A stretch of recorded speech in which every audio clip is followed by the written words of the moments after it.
Excited to say that Dara, Mihol, Joe and Killian all join us in the studio now. Morning to you all. Thank Lads, you how are you?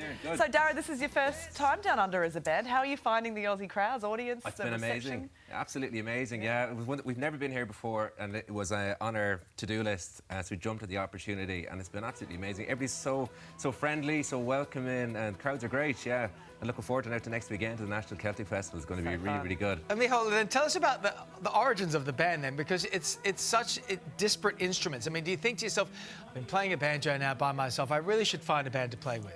Yeah, well, see, that was where I came up with the idea to put the band together, because nobody was going to pick a banjo player to You had to really drive that. Yeah, that's right. And obviously Dara is my brother there, so the two of us, we wanted to start a band, so we always played together, and then we knew Joe from down the road, who played the fiddles. That was your experience. Well, we got one down the road. Yeah, exactly. And Killian then's from Limerick, which is, it's not too far away, and we're all really good mates. Right. And we really want to just have fun together.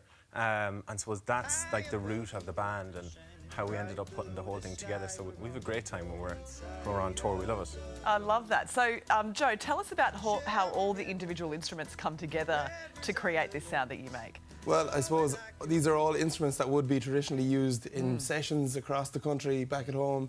I suppose the fiddle and the accordion would complement themselves quite well. As Mihal said, nobody really wants a banjo, so that's why he set up the band. So I mean, he's just there because he's really good at organising things. We allow him.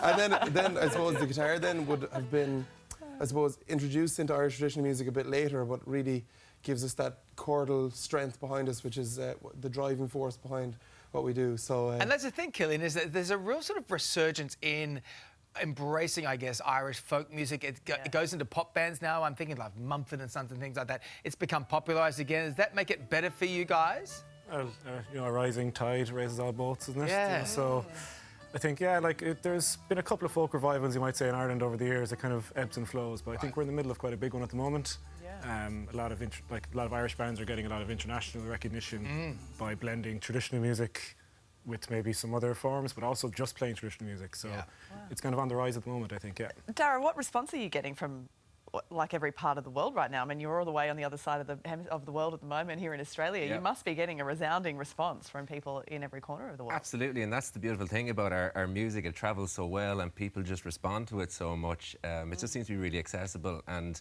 it brings us all around the world, which is great. You know, we were told as kids, stick with the music, you know, and you'll get to travel the world, and here we are. So it's amazing. Oh, well, Lynn, I tell you what, you played a little bit for the ad break there. Could you play a little bit for the folks at home so they can get a taste of what they can get at the Celtic Coast Festival? Can you treat us a little bit right now? Yeah, let's do it. All right, guys. Yeah. Count it off then, Dara. 2, 3, 4.